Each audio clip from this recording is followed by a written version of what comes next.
अस्सलामुअलैकुम वरहमतुल्लाहि वबरकातुहू। आप लोग अक्सर ये सवाल कर रहे हैं कि हमने एम्बेसी में इंटरव्यू दिया और उन्होंने बाज़ लोगों के पासपोर्ट वापस कर दिए और हमारा पासपोर्ट वापस नहीं किया, जिसकी वजह से हम परेशान हैं।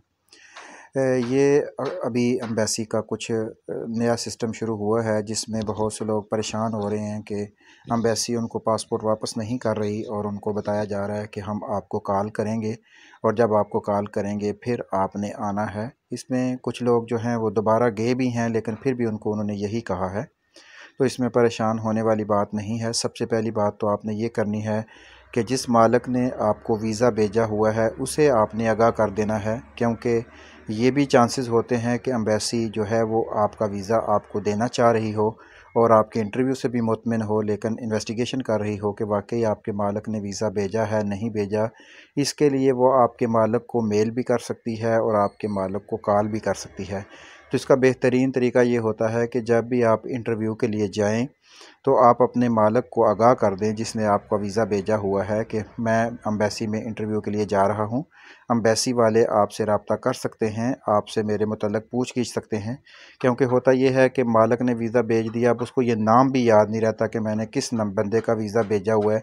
उनको थोड़ा ही पता होता है, ये तमाम काम आगे वकील करते हैं, लोगिस्टी करते हैं, और इस वजह से जो है अगर एम्बेसी रब्ता करे तो उसको पता ही ना चले। तो इसलिए बेहतर तरीका ये होता है कि मालिक को अपना नाम वगैरह लिख के उसकी जो डेट है जिस दिन आपने एम्बेसी में जाना है उसको आगाह कर दें कि ये मेरा नाम है, ये मेरा पासपोर्ट नंबर है और फ़लाँ दिन को मेरा इंटरव्यू है, और आने वाले चंद दिनों में अगर एम्बेसी उससे रब्ता करे तो जो है वो उसको बता दे कि वाकई ये बंदा जो मैं बुला रहा हूँ और ये बंदा मेरे इल्म में है। ये बहुत अच्छा और बेहतरीन तरीका है। और जिन लोगों के पासपोर्ट एम्बेसी रख रही है इनमें ज़्यादातर चांसेस यही हैं कि उनके वीज़े जो हैं वो लग जाएंगे इंशाअल्लाह अज़्ज़ा वजल। और आप जो है वो आपको कॉल करेंगे। कोशिश कीजिएगा कि जो नंबर आपने एम्बेसी में दिया हुआ है वो ऑन हो, आप उस पर ज़्यादा लंबी चौड़ी किसी और जगह पे कॉल ना करें, क्योंकि एम्बेसी से जब कॉल आएगी तो शॉर्टकट बात होती है, वो दोबारा तो आपको कॉल नहीं करेंगे और ना ही दोबारा आप उस नंबर पर कॉल करेंगे तो वो उठाएंगे। ऐसा भी मुमकिन नहीं है क्योंकि वो कॉल रिसीव करते ही नहीं हैं। तो इसका बेहतरीन तरीका है कि आपने जो नंबर दिया है वह वो बिज़ी ना हो, उसको आपके राब्ते में हो और आप उसको ऑन रखें ताकि जब एम्बेसी वाले कॉल करें तो वो आपसे उनकी बात हो सके। इसमें मुख्तलिफ़ टाइम लेते हैं, वो हफ़्ता भी लेते हैं, 10 दिन भी लेते हैं, 15 भी ले सकते हैं, हत्ता कि महीना भी ले सकते हैं। तो इसलिए आपने परेशान नहीं होना, ज़्यादा चांसेस यही हैं कि आपका वीज़ा लग जाएगा। हमारी भी यही दुआ है कि अल्लाह ताला आप सबको कामयाबी अता फ़रमाए और अल्लाह ताला आपको दुनिया और आखिरत में कामयाबी अता फ़रमाए।